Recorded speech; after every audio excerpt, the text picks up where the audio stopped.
What up, dudes? It's Gaz, and welcome back to another Warframe video. So, we got the weekly reset this week in Warframe. It's the second week of 2023, and we are still waiting on, information on Deviri and the like. So, as far as news this week, don't expect too much. They might have like a primetime stream or something, but those are really not big sources of information. But as far as Archon shards, stuff that you can buy with Steel Essence, and things like that, we're going to go over that today and go over Invigorations, blah, blah, blah. So if you enjoy these videos, we do them every week. Also, we do live stream on livestream channel as well, so go check that out. It's in the description of this video. All right, so let's start off right away. We got Teshin over here, and Rams Rules is giving me a credit booster. Thanks, Rams Rules. We got 50,000 Kuva for 55 Steel Essence. Technically a better deal than what you normally get, which is 10k for 15. You're getting a little bit of a discount here. Might as well buy it if you're going to be spending Steel Essence on Kuva in the first place. So I guess I'll just buy that right now. Sure, got 3,000 anyway. All right, so 50k Kuva at T-Dog. And then we're going to go and look at the Archon stuff, the stuff that most people actually care about at this point. By the way, if you've been doing all your Nightwave challenges, you basically are done now. You're at level 30 or whatever, like even above level 30 potentially, and you've gotten the final level rewards, like the Umbra Forma, the Necromech skin, and all those pistol skins.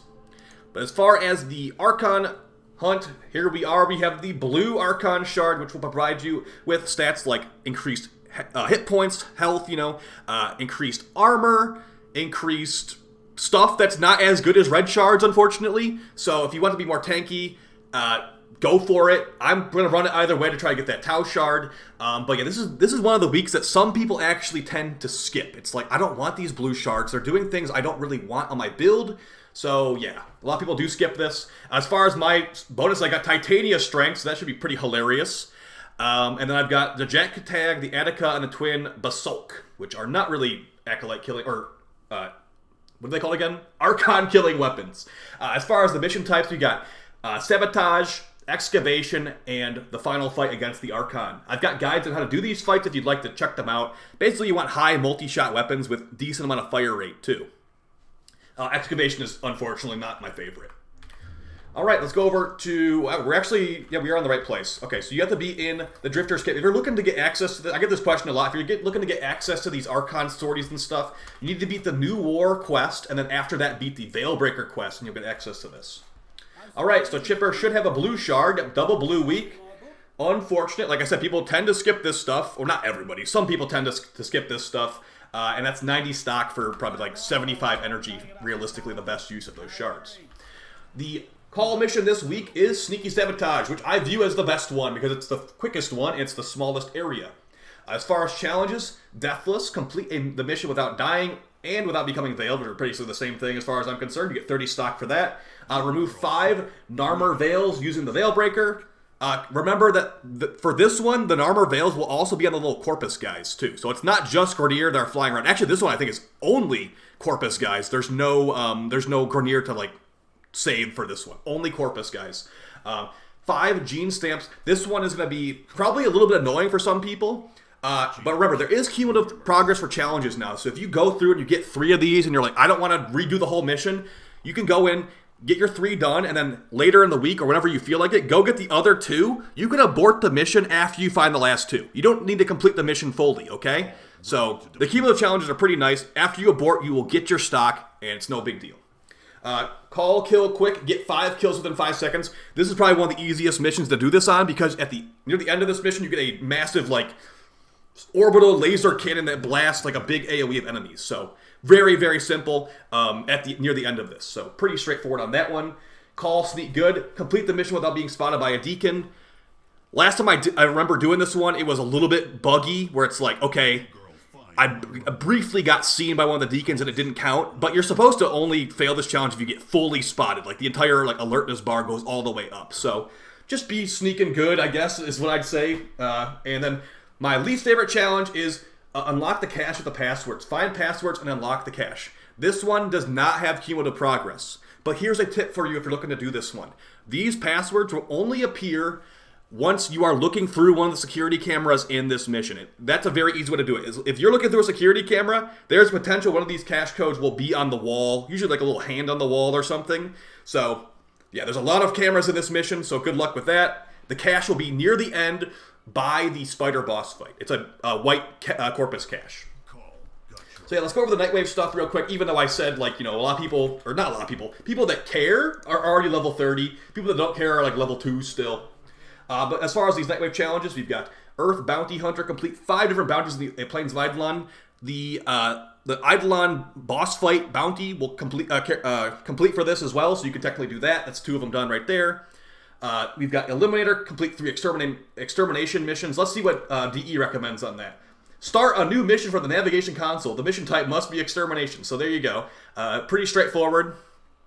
Feed the helmet any resource. If you don't have the helmet unlocked, you can go to the helmet segment from the Sun and the Necrolist. You can also buy it from the in-game market for plat now, technically, and the Invigorations segment. We're going to go into the Invigorations here in a little bit, but like basically Rivens for frames, I guess I'd refer to it as. You can buy that now for cash money. Complete 5 scans for Cephalon Samaris. That annoying guy that gets in your face in the relay, he wants you to scan some stuff, and he doesn't care how you do it. As long as you don't kill them, that is. So you can use synthesis, like capture devices. I usually just scan them normally. So pretty straightforward. He has like a daily scan thing that you can grab, and that will give you access to like that daily bounty. Complete 1 sortie. So I didn't do my sortie today in case we got this challenge, and here we are. Just complete 1 sortie. To get access to that, you have to beat the War Within quest, and yeah, it's like a daily mission that doesn't have the best loot, but it is what it is. And then the last 2 Elite Weeklies we got here are pretty straightforward. Eximus Executioner, kill 100 Eximus. Should be pretty easy if you get like if there's a sortie that is an Eximus stronghold, you can get those 100 Eximus kills, no problem. So pretty straightforward. They spawn like in later situations in missions and etc. etc. The last one is unlock 10 relics. Very straightforward. Get your relics, do a void fissure, and just open them up. Actually, I don't think they're called void fissures, just called fissure missions. As far as credit offerings, you got the evergreen stuff at the top. And as far as helmets, we've got, it's going to be up to personal preference. I don't like this Stynex helmet at all. I think it looks really ugly. The build requirements aren't that bad, but this is a relatively new helmet right here.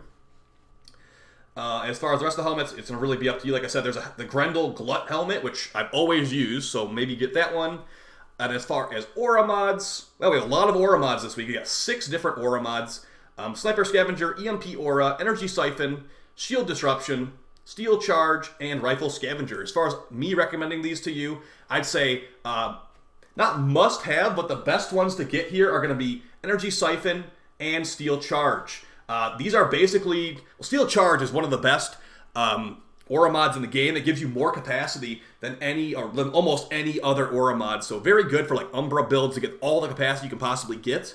If you're looking to do arbitration missions, Rifle Scavenger is going to give you more ammo from pickups, especially if you have 2 people in your team with this. If you have 2 people in your team with this, they stack together, and you will get 300% increased ammo pickup, which is very nice on things like the Ogress, giving you a bunch of rockets back. Lets you spam it really crazily. So these 3, Energy Siphon, Steel Charge, and Rifle Scavenger, potentially pick them up. But if you only can pick up 1, you only have that many creds, get Steel Charge if you don't have it already. Very, very good.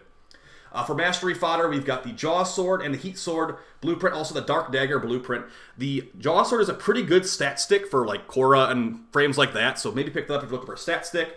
And as far as PvP augment mods, we've got 6 of them again this week. We usually have 3, so that's nice. Purifying Flames for Ember, Power of 3 for Ivara, Skull Shots for the Viper, Shrapnel Rounds for the Merlock, Prism Guard for Mirage. This is a good one, by the way. You should maybe get this one if you don't have it already. It's a different playstyle for Mirage. And Recharge Barrier for Volt. As far as what ones to get here, definitely get Prism Guard, and maybe get the Power of 3. The Power of 3 is not amazing, but I tried it before with a recent Ivara video, and it was okay. Definitely gives you more coverage because it fires 3 arrows instead of 1 arrow from your quiver. The rest of that stuff, not the best. Alright, so that's going to be it for the Nightwave stuff. Let's go take a quick peek at the Invigorations, and we'll talk about potential news this week. Alright, so please give me some good stuff. Okay, we got, unfortunately, we got Yoreli. So, probably nothing news-related this week. Maybe, like, an announcement about something good, hopefully. Like, maybe Deviri information, but no. That's Copium. I don't even think they'll be giving us anything about Deviri this week. It's definitely just going to be, like, wait-and-see kind of stuff. My prediction on when the new dev stream will be is on the 27th of January, the last Friday of the month. They usually do dev streams on Fridays, so it's just process of elimination of when it would be. Let's go over our Invigorations, though. We got increased secondary damage and increased sprint speed for Cora. Some of the most useless stats on Cora, in my opinion, so that's unfortunate. I guess I'll just use it anyway just to give her that little buff. We've got a Invigoration for Gyre. I had an Invigoration for Gyre last week, and I was actually thinking about making a Gyre video, but this would just completely ruin the Gyre video. 200% increased ability strength and a complete immunity to status effects, so that's a pretty decent buff for Gyre. Maybe I'll still try it, because, I mean, Helmuth Nourish on Gyre does help her energy issues a little bit, but still, it's Gyre. You know, she's almost as bad as, like, Caliban, but not as bad. And then the final Invigoration, we got increased primary crit chance and increased ability efficiency for Ureli. Not happening. I have about 30 Urelis in my account, and secondary crit chance probably would have been maybe a little bit better, but I'm not playing her unless I'm forced to anyway, so. Either way, guys, hope you found this video fun and helpful. I'll see you next time. We do daily Warframe video uploads, and yeah, I really appreciate all the support. Take it easy. Peace.